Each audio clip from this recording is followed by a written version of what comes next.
Good morning, everyone. This is Ravi Gupta, Editor-in-Chief of eGov Magazine and founder of Philips Techno Media Private Limited. And we also bring out a magazine called eHealth and Banking and Finance and Digital Learning uh, for last 16 years. Today, we are joined by our key speaker, T. Gopalan, who is an IS officer, and he is Commissioner of Tumkur City Corporation, and he is also the MD and CEO of Tumkur Smart City Limited. Welcome, Gopalanji. Namaskar. Good morning, everyone. Good morning, Dr. Ravi. It's a very pleasant meeting to you, and I am expecting a very good meeting in this session. Great. So today we are going to discuss about the how Tumkur is controlling the COVID-19 situation, and also we are going to discuss about the various initiatives under the Tumkur Smart City and overall Tumkur district. What all development programs are happening from the government angle, and we are right now live on the Facebook, and we are having this live feed on the eGov magazine handle and eHealth magazine handle and all other handles of Philips. And before we start the discussions, I will request Mr. Gopalan to talk about his education and his career till date, and what inspired him to think about joining the IS services.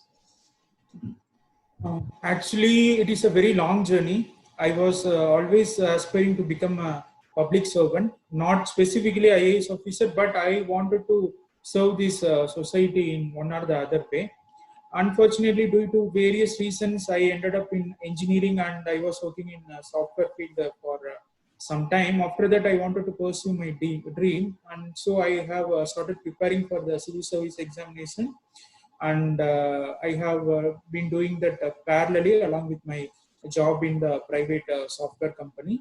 And in my first attempt, I got into Indian Revenue Service Income Tax, and in the subsequent attempt, I was selected for Indian Administrative Service in the Karnataka cadre. So though basically I am from the state of Tamil Nadu, I was very much happy to work in a state like Karnataka, which is very much into the development phase, because Karnataka is a pioneer in various initiatives, especially in the software boom and other basic infrastructure aspects. And there is a lot of scope and opportunities to work in IAS in general and in the cadre of Karnataka in particular. So as an IAS officer, we also get to work in multiple departments. For example, today I am in Urban Development Department. Earlier, I was working in the Revenue Department as a executive magistrate, and in the future, I may work in rural development as well. So this kind of a wide scope is not available in any other service. So it is a privilege to work in the IAS, that too in the Karnataka cadre. And fortunately, now I am in the Urban Development Department, where the scope and opportunities as well as the freedom is very much, since I'm holding the charges of both the corporation as well as smart city. It gives me a lot of freedom and autonomy with respect to my decision making, and thus I am able to implement a lot of innovative ideas in the Tumkuru. Fantastic. So we all have heard about a lot of initiatives which you have done in Tumkur. So if you can talk about your journey in the Tumkur district and the Tumkur City Corporation, and also in the Tumkur Smart City, like what all has happened after you have joined here. Okay, well, I will start with the Tumkur City Corporation, because that was my first posting. Later, I was given the concurrent charge of Tumkur Smart City. When I joined in the Tumkur City Corporation, the things were not so good in all the sections. For example, in terms of sanitation, the city was a little bit lacking. Proper planning was not there, because sanitation is one area where a proper awareness is required among the public, Second, a proper execution of the cleanliness activities should be there. Third, we have to implement the new ideas, technologies to augment the existing capacity. So in these areas, actually, Tuмкuru City Corporation was lagging. So immediately, what we have started is that we have started with the awareness creation. So first of all, we have encouraged people to segregate the waste into wet waste, dry waste. Later on, we have asked them to do home composting.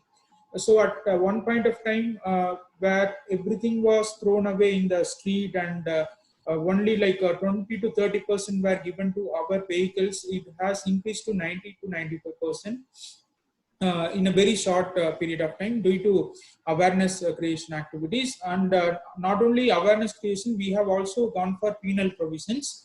So because of penal provisions like imposing fine for throwing garbage in the public places, imposing fine for not segregating waste, then imposing fine for the use of plastic.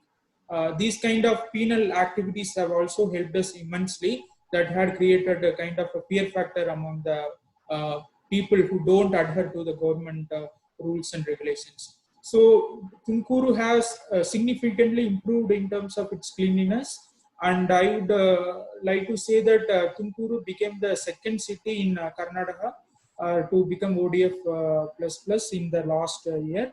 So earlier only Mysore was there, then we got that tag recently, and our rank was more than 200 in terms of such surveillance. We have improved, and we are expecting to be within 50 this time. This is in terms of cleanliness, because the fundamental work of any urban local body is keeping the city clean and ensuring a very clean and conducive environment for its citizens. Second, we concentrated with respect to the revenue collection. So the revenue collection was not so good in Tumkur. Like people were paying taxes only at the percentage of around 40 to 50%. So we have like again did a thorough research, and we have understood that people's support will be there only if we are able to give them multiple facilities, and if we are minimizing their work. So what we have started is, we started going to each house and we started collecting taxes at the doorsteps itself. For that, we have introduced a EDC machine, in which the Android-based machine was able to collect the taxes at the at the doorsteps of the citizens through multiple means, like whether credit card or debit card, cash, demand draft, check, all those things. So people were very much happy, because they need not to come to the office of the municipal corporation, stand in long queues, take a leave for half a day, and make a lot of effort to pay the tax. Since we are going to the doorsteps, they were very much happy, and they have supported us in a large scale. And I'm happy to say that in the last financial year 2019-20, we have achieved 100% property tax collection. It is also applicable to water tax and also the UGD tax. Next, we have started a scientific way of monitoring the development works. So the quality control was not so good earlier. So we have consulted with the scientific based quality control people, and we have ensured the quality and the timely completion of the development work. These three, I will say that are the important achievements that were done in the Tuмкuru City Corporation in the past 1 year. Other than that, we had taken a lot of initiative, like revamping the water bodies inside the city, and also increasing the green cover in the city, developing more parks in the city. All these things were also taken up in the limits of the Tuмкuru City Corporation. With respect to Tuмкuru Smart City Limited, the speed at which the works were going on were not so encouraging. So there were delays due to multiple reasons. For example, the coordination with various stakeholders, let it be public or political representatives, or the other department, line department people. For example, if you are laying a smart road, it requires the coordination from various people. We are going to dig the road, and there would be a lot of utilities which are running through in that carriageway. It will be water supply line, sewage line. Then we will be having the telecom providers like BSNL, and other private telecom providers, they will be having their cables. So sometimes we will be damaging those cables also. So there were a lot of confusion, and there were no clarity on how to go about it. So we were able to make a plan, a systematic plan, a coordination plan on how to execute the work without damaging any other utility and without causing much disturbance, nuisance to the common public, at the same time completing the projects on time. So this is one of the turning point in the Tumakuru Smart Cities achievements. And even before I came, also due to the leadership of then chairperson Dr. Shalini Rajneesh, and also because of the involvement of the local officers, the execution of work in other projects like building project, software projects, they were going good. And after I came, I took interest in the smart road work also. So now it is going on a very good speed, except for the corona issue, because of which our works have been halted. Fantastic steps you have taken there, and it is all famous. It is all over the place, written in various media. I especially want to ask you about the tax collection in Tumakuru, which is considered one of your biggest achievements and initiatives. If you can detail about the data, like how much was it happening earlier and how much after the reforms and the steps you took, what all has the collection has increased by how much? So when I have joined here, the tax collection of property tax was merely 45%. So there were long-term arrears which were pending for a long time. So first we have done the computerization of all the manual records. Earlier only manual records were there, and there were no check on the people who are selling their property without even paying the arrears, which are pending for say 10 years, 15 years, 20 years, because of which a lot of revenue loss was happening to the corporation. So in the first step, computerization was done, and all the manual records were computerized, because of which only if a person is paying the property tax arrears, then only he will be able to sell his property. Second, it has automatically started calculating the penalty interest, and it was also automatically revising the property tax rate for every 3 years. These kind of initiatives were taken at the first level. So initially, the computerized system was implemented only in the office and zonal offices. After that, as I have already mentioned, that people coming to the office was not so encouraging. It is a time-consuming task for them, and they don't like to come and stand in long queues in the office. So we have created that EDC machine where we have started collecting the tax at their doorsteps. So because of these kind of activities, it has improved to 100%. For example, when I joined here, the tax collection was around 17 crores. And when the financial year has ended, it was around 42 crores, which was the last year's tax target.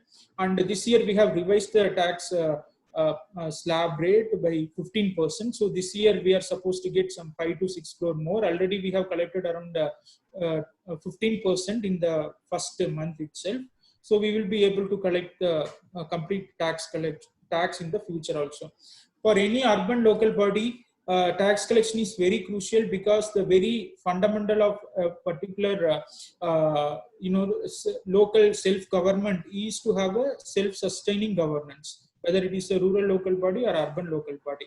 The dependence on the government should be minimum, and there should be functional autonomy and financial autonomy for these urban local bodies. That is the basic funda of establishing the local self-governments. And revenue collection is key for the development activities. Because of improved tax collection, we were able to take up a lot of development activities. Earlier, we were not even able to pay the salary of our staff, the maintenance staff, let it be sanitation workers or water supply workers or gardeners.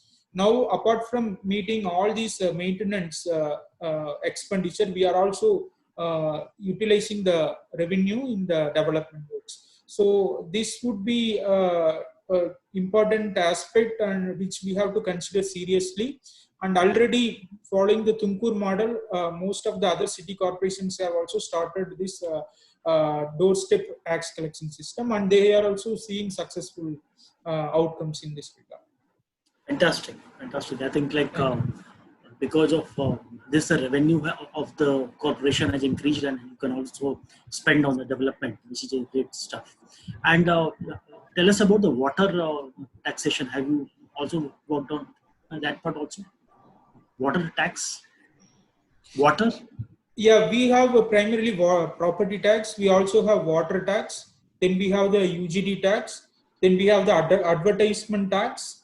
Then we have the trade license, which is to be given for the commercial properties. And even has the revenue also increased in the water tax also? Yeah, in fact, in water tax, the collection in the previous year was mere 20%. We have improved it to 80%. That is a significant achievement, which is also applicable for UGD tax. The collection was less than 30%. We have increased it to 75%. With respect to advertisement tax, not everyone was paying the tax to the corporation. They were simply installing their advertisements everywhere in the city. We have regularized it, and only 3% of the demand was met in the previous year. We have improved it to 98% in the last financial year, which was a huge jump with respect to advertisement tax. Even with respect to rent collection, we also have a commercial complex where we have given the shops for rent to the commercial properties. The rent collection was also not so good, and people were having arrears for say 7 years, 8 years and all. So we had to take some strict actions. We have given warning sufficient time. Even after that, if someone was not paying the tax, we have closed the shops and we have forfeited their deposit. Because of those kind of activities, now everyone is paying the rent on time. And we were also able to forfeit around the 6 crores of the deposit amount that the defaulters were having as arrears to our corporation. Fantastic. Please tell us about the usage of IT, like how much IT you use in running the city corporation, role of information technology. Well, IT is an area which I am fond of, because basically, as I have mentioned, I am a computer science engineer. I worked in the software field. So wherever I go, I try to implement the ICT technology, because in minimum expenditure, we will be able to see a lot of successful outcome and a lot of results through the ICT initiatives. So in Tumkur City Corporation, as I have told, in the tax collection, we have introduced the ICT in terms of computerization of the revenue records and the subsequent tax collection methodologies. In terms of the sanitation, we have started tracking our like sanitation vehicles, our auto tippers, tractors, lorries. We have fixed GPS to all these vehicles, and we have started tracking the vehicles, because earlier there were complaints that some vehicles are not coming to the localities on time. They are either coming late or they are not coming at all. Now with the help of the GPS, we are able to track all those vehicles, and if there is any mishap, we are able to rectify it immediately. This is in terms of our sanitation. We are also using our ICT extensively to create awareness among the common public. So with the help of the Tumkur Smart City Limited, from Smart City, we have installed LED boards across the city. We have also variable messaging system and display boards are there. In those boards also, we are displaying the ICT content, and we are also sending messages to each and every household regarding the importance of the sanitation. And we have rolled out an application from our integrated city management control and command center, from where I am talking, a smart Tumkur application, wherein we are again sending messages with respect to the Swachha Tumkuru initiative. So in this methodology, we are using the ICT effectively in the sanitation sector. And as I have told, for quality control in the engineering section also. We are using lot of ICT technologies for the better quality of the works and improved monitoring system. Fantastic. Please tell us about the Smart City initiative. You are the CEO of Smart City Limited in Tumkur. And compared to the various other cities in Karnataka, how do you see Tumkur achievement in smart cities? Tumkuru was selected as a smart city in the second round of smart cities competition. Even though we were selected in the second round, we have shown very good performance thanks to my predecessors and also to the chairpersons in the successive tenures, and also support from the political representatives. We are able to maintain a good position. Now we are in 19th rank. All India rank is 19th. We have shown progress mainly in the infrastructure stream. We have around 127 projects, in which 48 projects worth rupees 85 crores have been already completed, and we have around 60 projects worth 750 crores are under implementation stage. Some of them are at the verge of completing the project, and many of them are still ongoing. Unfortunately, due to Corona, we are not able to do any work for the past 1 month.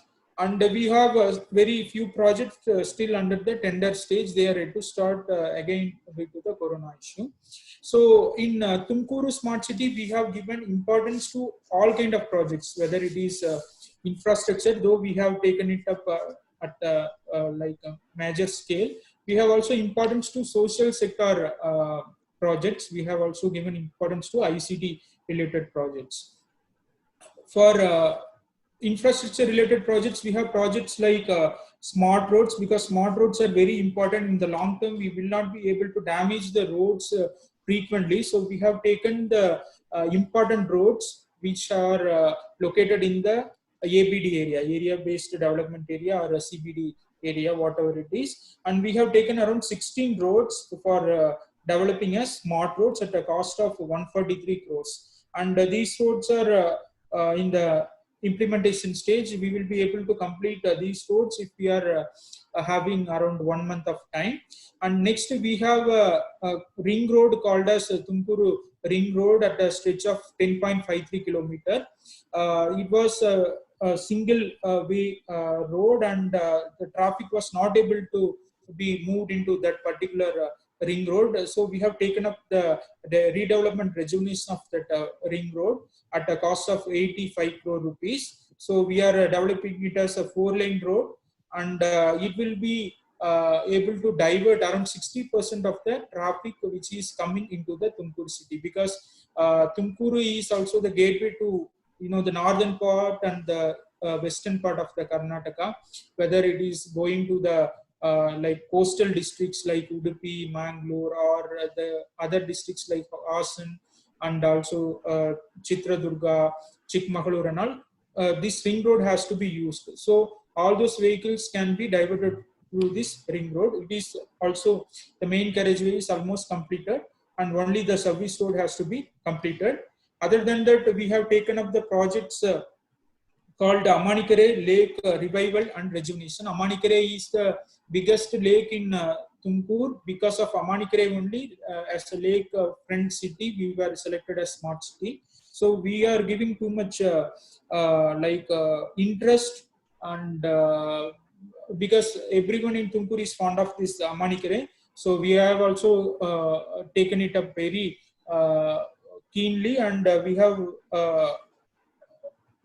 we have planned a lot of projects in this particular locality.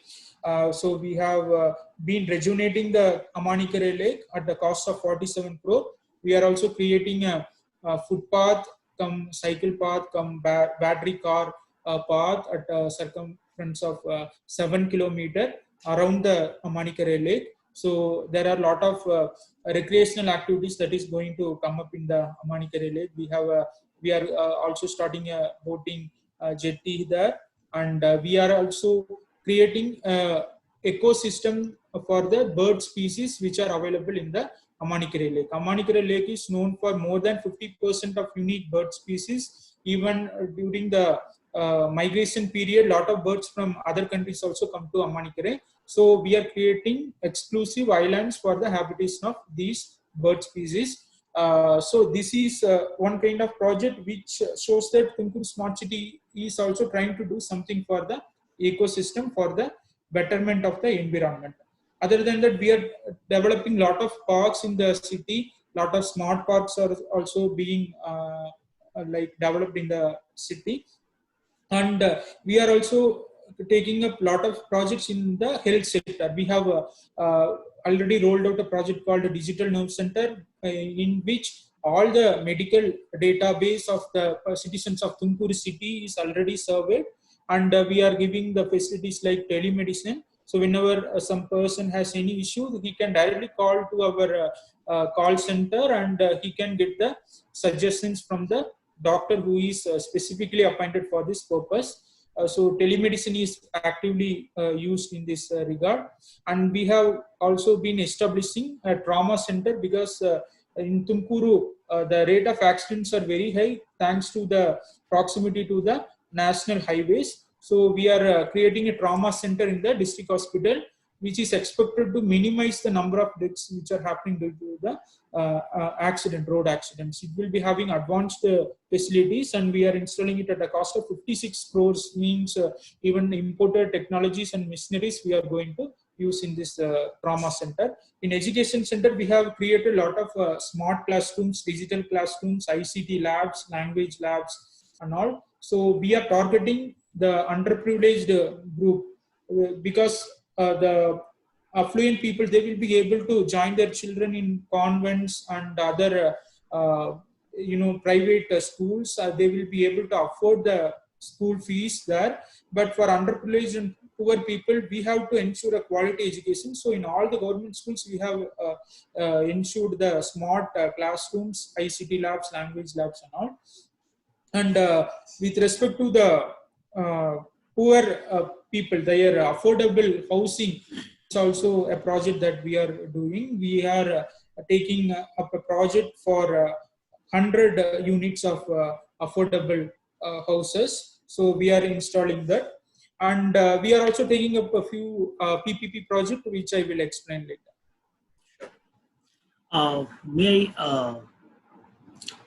I actually wanted to ask about the COVID situation, but if you can explain the PPP, and then we can move to the COVID thing. So if you can talk about the PPP projects under the Smart City. Yeah, COVID, everyone is like afraid of COVID. Like initially we were not knowing that we will be in such a situation. Initially we were getting some news from China that some kind of fever is going on, all those things. But in a very fast manner, it has come to India. And before it was actively spreading in India, we have taken all the steps for preventing, mitigating, and also treating the COVID situation. So we were expecting a large number of cases in Tumkur, because it is very close to Bangalore city. It is hardly like 72 kilometer from Bangalore city, and also the highway is also going there. It is a very busy highway, so there will be a lot of people movement there. So we have taken into consideration that like for 10% of the total population, if there will be incidents, then how we have to prepare ourselves. That is the first thing we have done. So for the Tumkur city population, 3.5 lakh means like if at all 3.5 thousand people are affected, how we are going to manage the situation. That is how we have started planning even before a single case occurred in Tumkur. So we have a very good team here. Let it be the district in charge minister, or the deputy commissioner and district magistrate, or superintendent of police, or health department officials. We all have worked together as a team. So we have listed out the requirements. We have listed out the facilities that we have. We have listed out the shortcomings, or what are the limitations in the facilities we have. So we have started augmenting our facilities rapidly. For example, initially we had problems in even the hand sanitizers, face masks, gloves, PPEs, everything. So within a span of like 3 to 4 days, we were able to get all these things ready for say around 3,000 to 4,000 people. That was the first step we have done. Second step is like quarantining the people that we have done in a very active manner, which again I will explain you. Third, if at all there is a case, if at all one particular person is turning positive, how to immediately mitigate the situation, how to prevent the COVID spreading from others. These are the activities that we have taken. So all these things have to run parallelly. It is not like we can take them one after another. So we had managed all these things parallelly. Luckily, we have only 2 cases in Tumkuru district so far. So one person was suffering from the COVID, and we have, because thanks to our house-to-house survey and regular follow-up, we were able to quarantine him immediately. Unfortunately, we were not able to save him because of his comorbidity situations. He was a high BP diabetes patient, and his age was also more than 60. So he has expired. We were not able to save him, and it's a very unfortunate moment for us. And subsequently, his son, who was around 15 years old, he was also affected by the COVID. Immediately, we have shifted him to the COVID hospital and we have treated him. Now he has been cured and he is sent back to his home. So these are the only 2 cases in Tumkuru district so far, and now I can say that Tumkuru is a COVID-free district as of now, and we are trying to maintain that situation. Fantastic. And just in case of any emergency, what are the preparation in terms of hospitals, beds, quarantine, isolation facilities? First of all, I would like to mention how we are actively using the ICT, especially the smart city, for the COVID control measures. Smart city and ICMCC, it is supposed to be augment to the needs of only city, like theoretically, but because of the advantages we have in the ICMCC, we have taken the utilization of ICC for the entire district. So first we have geo-mapped all the quarantined houses. We have around 480 cases for observation. Those who have returned from abroad, those who have returned from the Delhi TJ summit. So their primary contact. So around 480 people were under observation, and using our ICMCC, we have geotagged each and every house of them. We have given a particular color coding to each quarantine person. For example, if the quarantine person is within 1 to 14 days, so we were giving yellow color to that particular house. If it is from 15 to 28 days, it is orange color. If the quarantine period is completed, it is brown color. If the positive person is identified, then red color. If the positive person is recovered after treatment and sent back to home, it is green color. Like that, we have given different color coding, and we have used this color coding for effective follow-up of the households. And we were also able to give facilities like telemedicine and video conference to the people who were under quarantine. And we were also creating awareness through our ICMCC. We have been installing our CCTVs across the city, due to which there will be a kind of awareness among the people, because they know that someone is observing them and they should not roam around unnecessarily.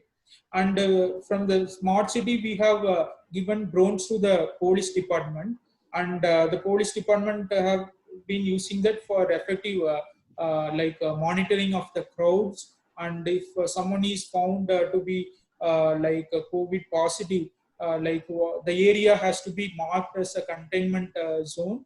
For that also we are using drone and our technologies in the ICMCC.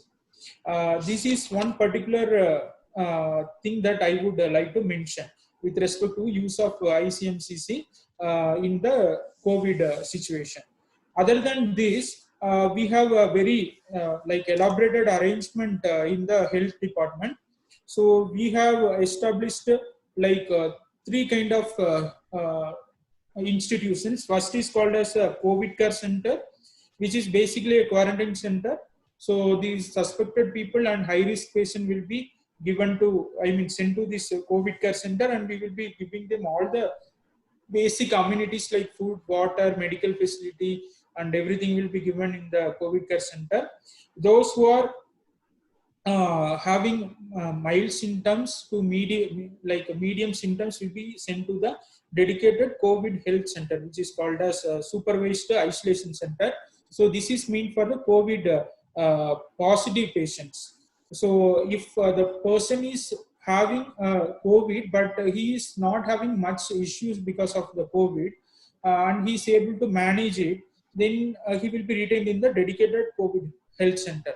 But if he is a comorbidity patient or a person with SARA symptoms, severe acute respiratory issue, will if he is having those kind of symptoms, respiratory issues, or if he is a person more than 60 years, those kind of people who are having issues will be sent to the dedicated COVID hospital.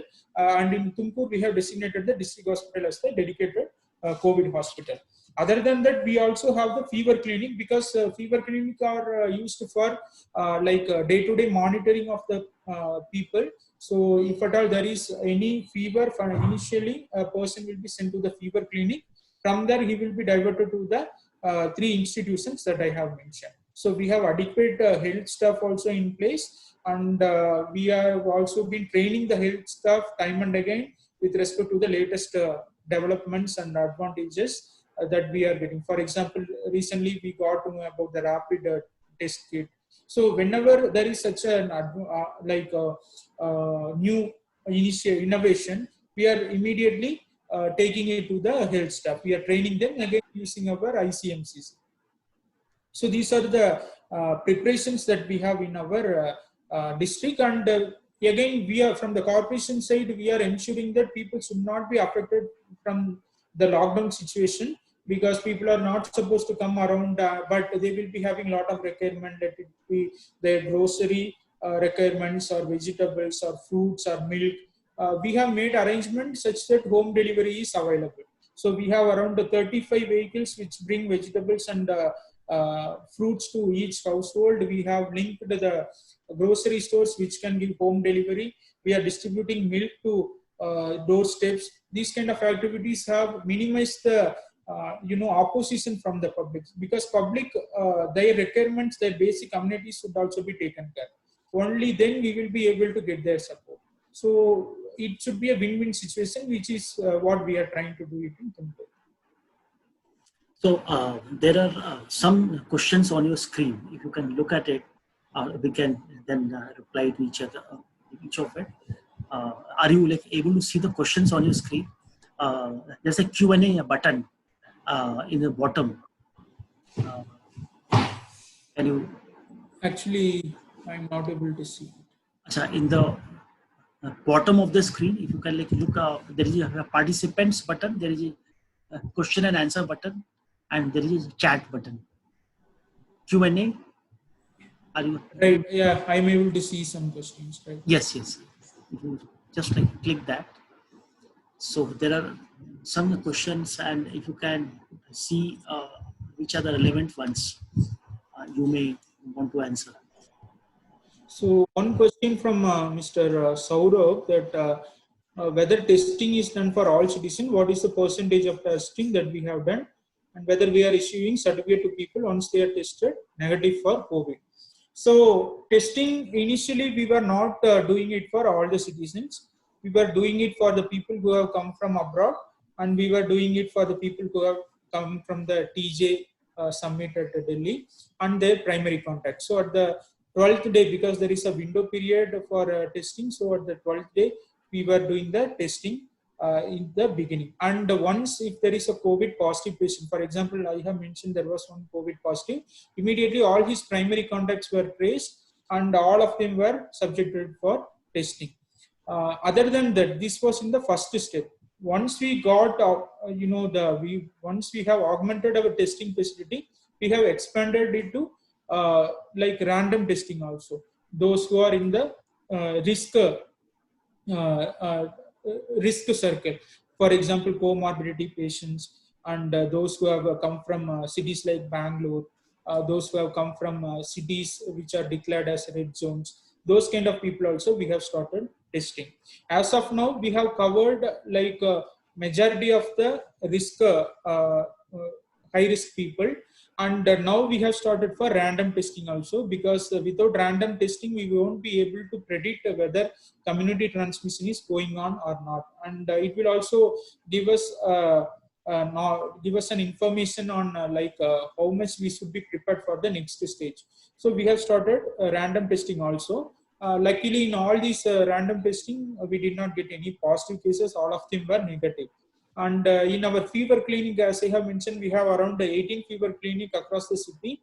And if there is any suspected case coming over there, even if it is one of the many symptoms, whether it is a cough or it is a fever or it is cold or if it is respiratory, even if one symptom is existing also, we are testing the patient.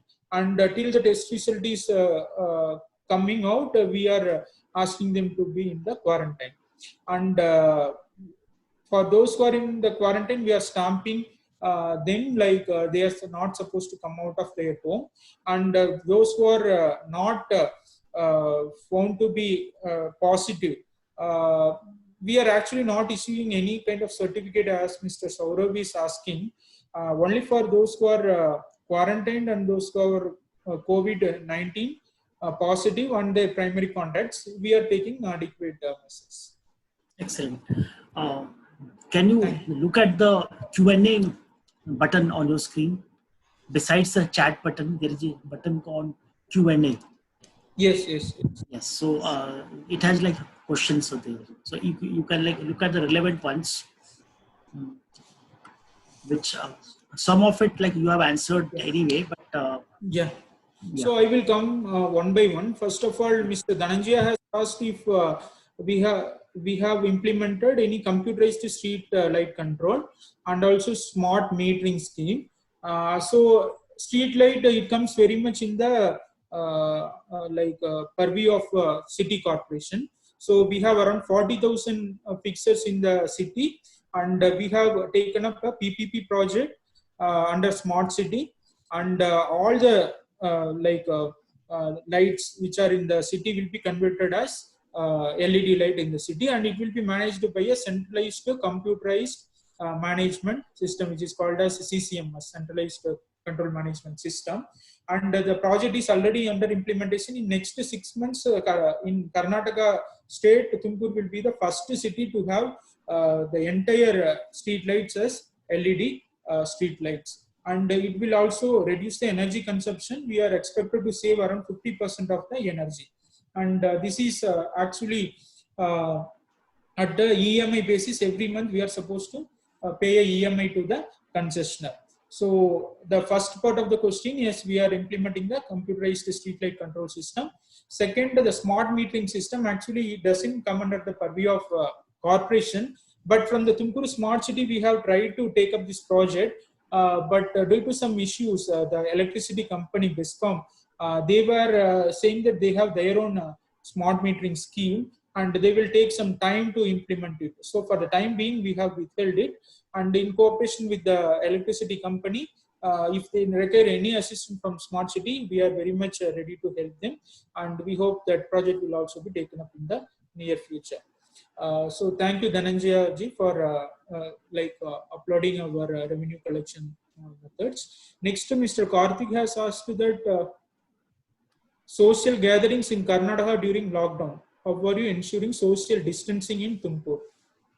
So social distancing and avoiding social gatherings, these are the things that require people's support and cooperation. That is very much required. So we can ensure that in two ways. First of all, by creating awareness through soft means. Second, through stringent law and order measures. So initially we have created a lot of awareness. We have gone to each house and we have asked them to stay in their home. And even in the public places, we had ensured social distancing. We have opened up only essential shops, and we have instructed the shops to maintain social distancing. Otherwise, their shops will be closed mercilessly. We have also closed many shops in that aspect, and we have told the public that only one person has to come at one particular point of time, and not more than one person has to come out. That too for only for the essential needs, like procurement of essential items or for medical issues. Only they have to come. So when it has not worked, when our like awareness creation has not worked in few areas, we have taken up the help of the police. So they have ensured it using the existing like penal provisions. They have arrested few people. They have seized a few vehicles. So it has sent a strong message to the public that if we are going out unnecessarily, then we will be under trouble. And social distancing was ensured in this way. With respect to social gatherings, no. In Tumakuru district, there were no social gatherings after the lockdown was implemented. And whether it is the police department or revenue department or corporation, we are having a very good vigilance and monitoring system in place, because of which we are avoiding all kind of social gatherings, and we are effectively using our integrated city management control and command center for city, because we have CCTVs all across city. We have drones, and even the drones are taken outside the city limits also by the police whenever required, and they are very well being used for effective monitoring. So far we did not face any issues of social gatherings in Tumakuru district. Next, there is a question from Sri Jagadisa. The science and technology of landfill leachate formation, methane monitoring, and groundwater pollution, are they around? Are they achieved? So, as part of our Tumakuru Smart City project, we are also taking a plot of project in our landfill site. We have the project called as biomining, and we have project like leachate treatment and minimizing the groundwater pollution, because already we have a leachate treatment plant in our landfill site, and we are now placing an advanced technology over there, and we are trying to eliminate the leachate mixing into the groundwater or even in the surface water completely. So that is one of our important projects in our solid waste management system. We are investing a good amount for achieving the same, because at the end of the day, the water has to be very clean, not only for drinking water but also for agriculture and other purpose. Otherwise, it will create a lot of health hazards. So we did not mind investing a huge amount for this purpose. And like methane monitoring also, we are installing a system like automatically whenever there is a methane leakage, because earlier because of methane leakage issues, we used to have fire accidents and all. So we are also implementing a project for effective monitoring of methane leakage, and also automatic fire extinguishing systems in the landfill site. So we are trying to minimize or eliminate the pollution, whether it is air pollution or land pollution or water pollution, through our smart city projects. Next, Mr. Harsal has asked how people are responding to lockdown in the district. How are you keeping corona warriors, especially police force, motivated in this hour of crisis? So, yeah, initially people were wondering like how we are going to run our day-to-day lives. How are we going to meet our requirements, whether it is health or whether it is procurement of our basic groceries or vegetables. As I have told, we have made arrangements like for doorstep delivery of groceries, vegetables, fruits, all those things. After that, people got a confidence so that we will be able to overcome this issue. Then we were also time and again giving counseling to those who are required, those who are in need of counseling. And we have gone to each house. We have done the confidence building measures. So we have created awareness. If at all there is any issue, they can come to us. They can talk to us. I mean, come to us in the sense not coming to the office because we have a lockdown in place. Like they can approach through WhatsApp or phone call. They can share their issues, and they will be able to sort out their issues. This is how we have like convinced the people to adhere to the lockdown rules in the district. And corona warriors, yeah, today the important corona warriors are our police department, our health department official, and of course our corporation sanitary workers, in addition to the water supply workers. So they should be kept at high moral. So time and again we have met them. We have ensured that their basic their needs are met. For example, our Paura Karmikas or Safai Karmacharis, we have ensured that they are given gloves, they are given face mask, they are given PPE, they are given boots, their salary is given on time, and their medical checkup is taken place for every 2 or 3 days. These kind of confidence was given to those people that whatever their issue is, we will be there to sort it out. So their moral was improved because of this, and they are very much interested to help our administration in this crucial junction. With respect to police, yeah, the district superintendent of police, he has taken a lot of initiatives. So he started talking to the spouses and children of people, I mean the police personnel who are in work. He was giving confidence to the family members of the police. Because of that, police personnel were very happy. When the SP is directly talking to a child of a police constable, it will send a message across the force that the senior officers are there to take care of us and our family. So this kind of activity is taken in each department by the senior officers, and thus the morale of the corona warriors is also kept high.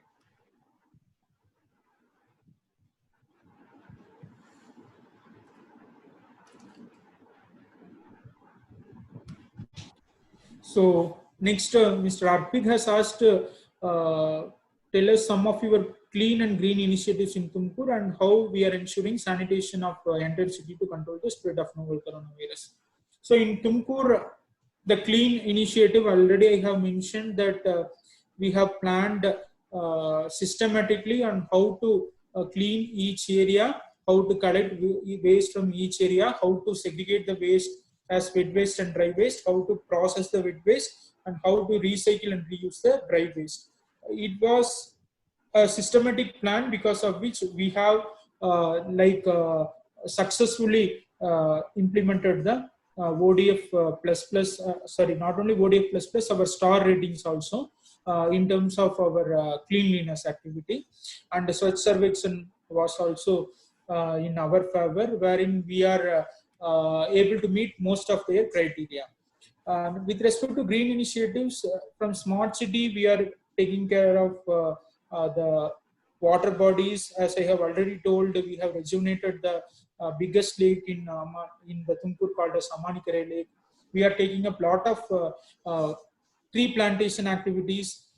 Then we are developing a lot of parks, both from Smart City and also from the corporation. And we are actively involving the resident welfare associations for maintaining the greenery and the parks in their locality. So we are also encouraging people to adopt one tree in the public place. Thus, they will be having a personal touch to that particular tree. So they will be willing to maintain the tree for a long time. These are some of the initiatives that we have taken up in terms of greenery.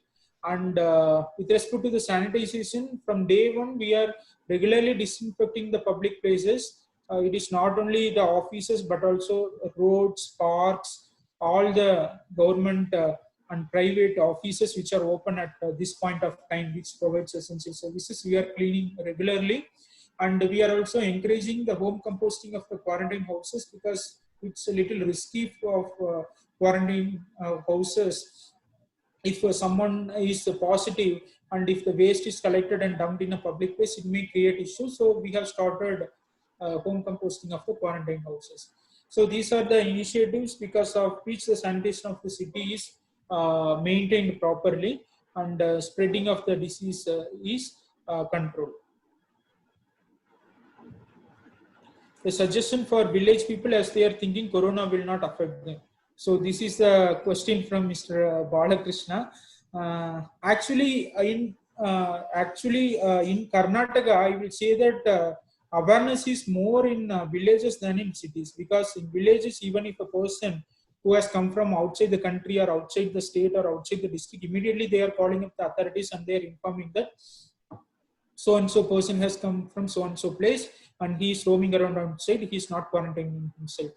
And in many places they have actually blocked the way to their city, which we are not encouraged. We have kept the main road, main access to the particular village open, and all the artillery roads we have closed. So I would say that the awareness level in villages in Karnataka is very good, and I am not sure about other states. But as our Honorable Prime Minister has told, that Corona has no religion, caste, creed, prosperity. Doesn't see anything. It will affect anyone. So all the people have to be very careful. That's what I would like to say.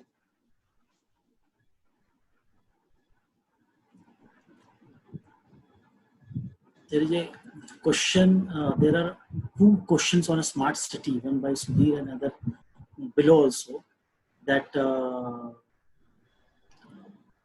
yeah, Mr. has asked about the progress of smart city works, which I have already mentioned, and the timeline is that like by the end of the year we have set the target to complete all the smart city projects. Unfortunately, because of the lockdown, there may be a delay of 2 to 3 months. So in any case, I believe that by March 2021, we will be able to complete our smart city projects.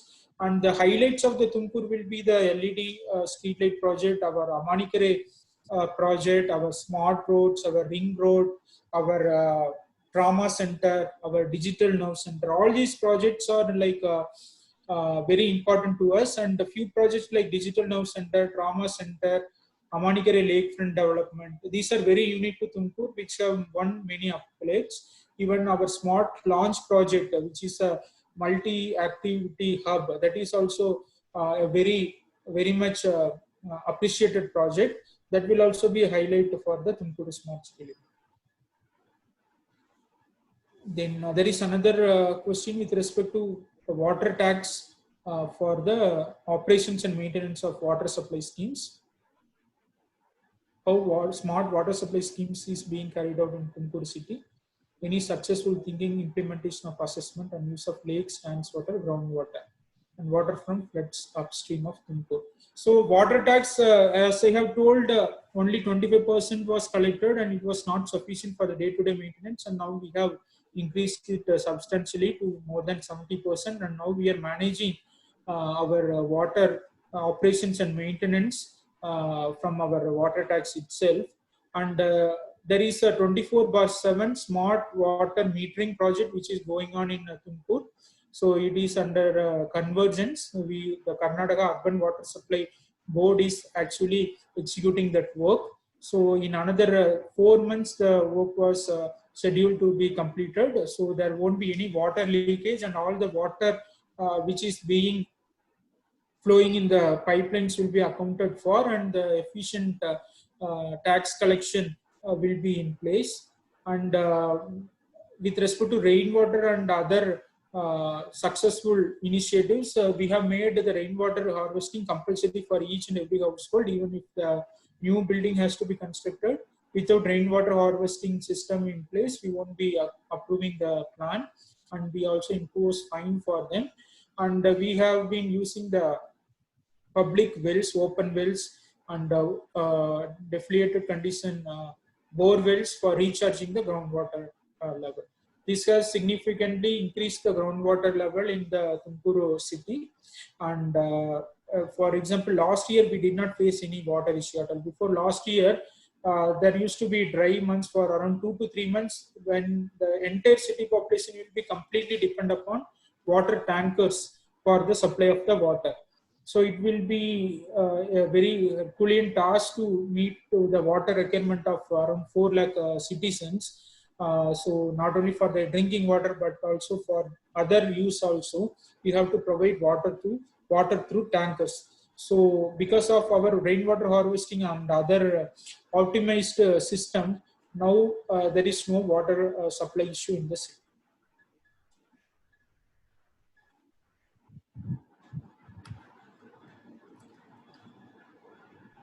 Two more questions on the smart city. I think people are still asking about the smart city development and so I think you have answered it.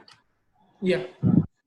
So we may skip that and we can move to the Sanjeev Tandon question on any incidents of mass hidden positive cases at religious locations or deeper slum areas in Tumkur or in Sydney. Actually, slum areas are considered to be vulnerable areas because the density in slum areas is very high, and people will be tend to like move around, and there will be a lot of contact with each other. So we are taking the slum areas seriously. We have established a fever clinic in the slum areas. So if there is any symptom, the person can immediately rush to the nearby fever clinic. But not all the cases they will voluntarily go to fever clinic. There will be sense of fear that if we are going, they may quarantine us, they may not allow us to come out. All those things will be happening. So we also do the ground investigation. We go to each house and check if there is any symptomatic person in the house, and we also use our intelligence to understand if there is any symptomatic person in the locality. And with respect to religious locations, we have completely closed all the religious structures, irrespective of the religion, and only for the day-to-day maintenance and day-to-day religious activities. Only the priest or the Mauli is allowed inside the religious location. Thus, we have almost minimized the possibility of the COVID spreading in the religious location and also in the slum areas. But we are also ensuring that the slum areas don't get affected by ensuring them the basic amenities, like with the help of our donors. We are supplying them the groceries, vegetables, milk, fruits, and all, so that they are not agitated. So most of them are labor class, so they depend upon daily wages, and nowadays there is no work at all for them, so they are suffering a lot. So we have to meet their needs also, day-to-day requirements also. For that, we are using our donors, and we are also using our government funds to meet their day-to-day requirements. There's a last question by Adarsh. He's asking that how are you ensuring that vegetables, fruits, groceries, and other essential commodities are not overpriced in lockdown, and what measures are being taken to ensure the sanitization of vehicles carrying the essential goods and the vegetables? So initially we had certain allegations that particular shops are overpricing the essential commodities.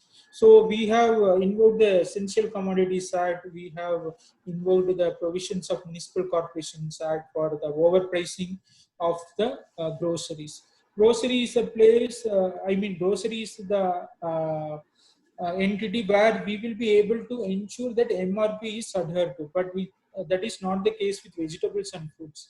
The vegetables and fruits, price will be determined completely on the basis of the supply. So if the supply chain is affected, the price will be higher. So we have ensured that the supply chain is not damaged. So we have directly procured from the villages. We have gone to the farmers, because farmers were also suffering because their produce was not able to taken outside the villages. So we have directly reached to the farmers using our agriculture produce marketing committee, and we have procured the vegetables and ensured that there is no shortage for the vegetables and fruits. The MRP rate for vegetables and fruits were also declared, and those who are violating the MRP rate, whether it is for vegetable, fruits, or groceries, their trade license was suspended and they were not allocated to do their business till the lockdown is over. This is one stringent measure we have taken, and due to which we are able to ensure the delivery of vegetable, fruit, and grocery in a reasonable price. With respect to the sanitation of vehicles carrying the essential goods and vegetables, it is again a huge task. We try to do the disinfection whenever the vehicle is going to the villages for carrying the essential items. So before the loading of the stock, the disinfection is being carried out, and once the stock is unloaded also the disinfection is carried out. But we also create awareness to the people that as soon as they get the vegetables and fruits, they should be washed thoroughly in the home, then only they should be taken inside the home and used for the cooking purpose. So disinfecting the vehicles will be a very huge task, which further requires a lot of uh, like effort in this regard. Fantastic. And I think we have completed the questions. One question which I wanted to ask, that you mentioned about the trauma center and a few other projects which are upcoming, which are going to be some of the landmark projects in Tumkur. If you can highlight that Yes. part, please, if you can speak about it. You want me to explain about the trauma center? Yes, trauma center and one or two more projects you mentioned while Okay. answering something. Okay. So the trauma center is a full-fledged center which is located at the district hospital premises. Still the construction is underway. It is at the cost of 56 crore rupees with a built-up area of 8,600 square meter. It will be having a basement with a ground floor and 2 upper floors along with a parking facility. The objective of the trauma center is to provide immediate medical facility to the accident victims in the golden hour, because the victims, accident victims, have to be immediately taken to the nearby hospital with advanced facilities. That is very important. Otherwise, in the golden hour, if they are not able to be given the necessary treatment, then unforeseen incidents may happen. So for a place like Tumkur, which is close to highway and which is also having lot of villages in and around, this trauma center will face meet the needs of those people. And we have facilities like X-ray facility, we have pre-operative room, post-operative room, minor operation theater, major operation theater, surgical ICU, medical ICU, step-down ICU. We have all the advanced facilities with all the advanced latest machinery imported from the foreign countries to make it as a hub which is not only meeting the need of Tumkuru city but also Tumkuru district and also nearby district. That is the very purpose of establishing this trauma center, which is a unique project for Tumkuru. Not only Tumkuru, I mean the entire Karnataka state has only one project in this kind. Then our other project includes the development of integrated bus terminal. So we have one state road transport corporation bus terminal, which is very old and outdated. So we are renovating it at the cost of 100 crore rupees. So it will have both the commercial space as well as office space, and it will be giving revenue to the city corporation and also to the road transport corporation. So it will be providing an integrated transportation facility with adequate amenities to cater to the requirement of all the user group, whether it is day-to-day passengers or whether it is officers or those who are having the commercial shops. They will also be benefited from this integrated bus terminal, and it will ensure the mixed use development with integrated and comprehensive use of space. So we have 5.32 lakh square feet of total built up area with 2.62 lakh square feet of commercial built up area alone. This is one of our key project which is being undertaken by Tumkuru Smart City Limited. Then we have our sports complex renovated at a cost of 52 crore rupees. We have a stadium called as Mahatma Gandhi Stadium, which is again 30 years old without any advanced facility. So we have completely replanned for making it as a world-class stadium. So it is a oval-shaped stadium designed with a seating capacity of 6,500 people, and there will be VIP, VVIP gallery, and also provisions for parking, and dormitory will also be there for sports persons. So even in national and international level, activities and sports meets can be taken up in the stadium once it is like inaugurated. And we have a 8-lane synthetic athletic track with safety fencing in this stadium, which is again one of the highlight of the Tumkuru Smart City project. Then we have other project called as our affordable housing project. This affordable housing project will be able to give housing to around 87 slum dwellers who were otherwise not able to construct a house of their own. So with all the basic amenities, we are giving the affordable houses to the slum dwellers. Then we have Digital Now Center, again another important projects that we have taken up in the. So it is to ensure quick health services for the common people. As I have told, we will be able to connect to the doctors through the telemedicine facility and video conference facility. And if any consultation is there, it can be done online through the telemedicine itself. And we have increased the utilization of primary healthcare center because of this digital Now Center, because they are linked to the primary healthcare centers, and it reduces the patient movement directly to the tertiary hospitals. Since many of the minor ailments are cured at the primary healthcare center level and through the telemedicine itself, movement to district hospital is restricted. And this is very much used now during the corona situation. COVID has minimized the access to the COVID hospital, I mean the district hospital, which is the designated COVID hospital. So the people are using the digital Now Center for having their doubts cleared and getting prescription from the doctors.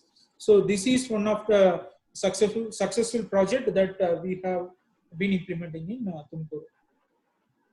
Very interesting. I think there are several new innovations which are happening in your city, and hats off to you for taking uh, new steps, and from tax to water to the trauma center to the smart roads to a lot of great handling of the COVID situation.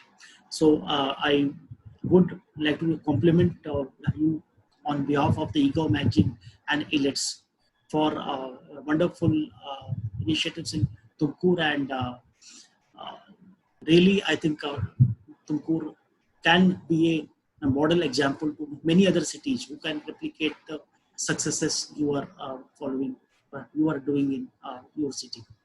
And with this, I would like to thank you, Upalanji. And before we end this webinar, we will request you to talk about that your experience of working with ILETS, and you have attended our conferences and seen our magazines, and we are on webinar today. So we are trying to create awareness about the innovations in governance through various platforms. So your inputs and suggestions on this, please. Thank you so much, Dr. Ravi. Actually, my association with ILETS Technomedia is around 5 years old. Since I joined IAS, I am actively participating in the summits of ILETS Technomedia. You are so kind to invite me, and through the summits that ILETS is conducting, I have learned a lot. I was able to get exposure to latest technologies, latest initiatives from people not only across the country, but sometimes those who are coming from the foreign countries also give a unique insight about many of the issues that we are facing. And you have been encouraging the urban leaders throughout the year through various concepts, various summits. And I am very much thankful to you personally for giving me an opportunity to share my ideas, innovations, and also to learn from others. So thanks again, Dr. Ravi and Alex Technomedia for this opportunity. In going forward, we will be having such kind of activities in the future also. Thanks again. Thank you so much, and namaskar to everyone for joining us. And before I leave, I'm sorry. This video is available on the Facebook. You are all like seeing it. If you like this, like the initiatives of Tumkur, please like and share as much so that many other cities get inspired by the great initiatives of Tumkur. Namaskar and Dhanyavad. Thank Thank you. you. Thank you.